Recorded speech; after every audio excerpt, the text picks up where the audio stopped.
may counterpart si Senador Ping Lacson sa Kamara para magkaalaman.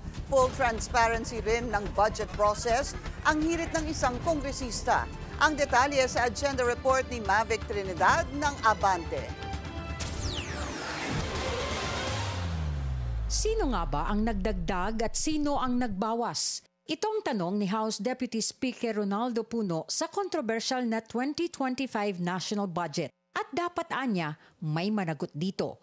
Ang pahayag na ito ni Puno ay base sa naging pagbubunyag ni Senador Ping Lacson na nagkaroon nga ng insertions sa 2025 General Appropriations Act o GAA. Ayon kay Puno, sa House version, buong-buo pa ang pondo na inilaan para sa DepEd at PhilHealth at nakaltasan ng budget ng DPWH. Ito raw ang ipinadala ng Kamara sa Senado. Pero matapos ang Bicameral Conference Committee, lumabas sa final version na nabawasan ng pondo ng DepEd at PhilHealth at tumaas ng ilang porsyento ang pondo ng DPWH. Hindi man niya pinangalanan, pero tila liderato ng Senado ang target ng mga pahayag ni Puno dahil si Senador Cheese Escudero rin ang Senate President noong 19th Congress. Naninindigan si Puno na hindi nila uumpisahan ang pagsusuri ng 2026 budget hanggat hindi raw nasasagot kung saan napunta ang pondo at kung sino ang nasa likod ng dagdag bawas dito.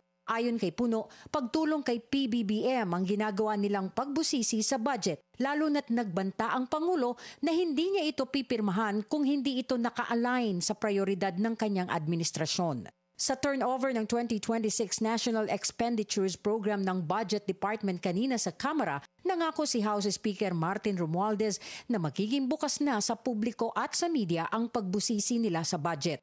Bawat piso may pinaglalaanan, bawat gastusin dapat may pakinabang sa tao.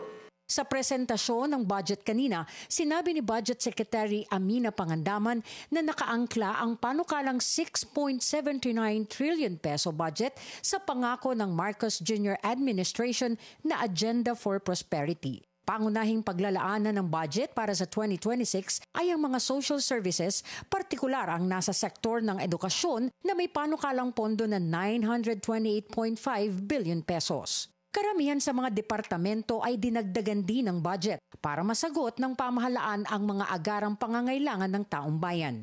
Sisiguraduhin po namin na bawat budget na ambag ng buwis at dulot ng pawis ng ating mga kababayan ay mauuwi sa kanilang kaginhawaan.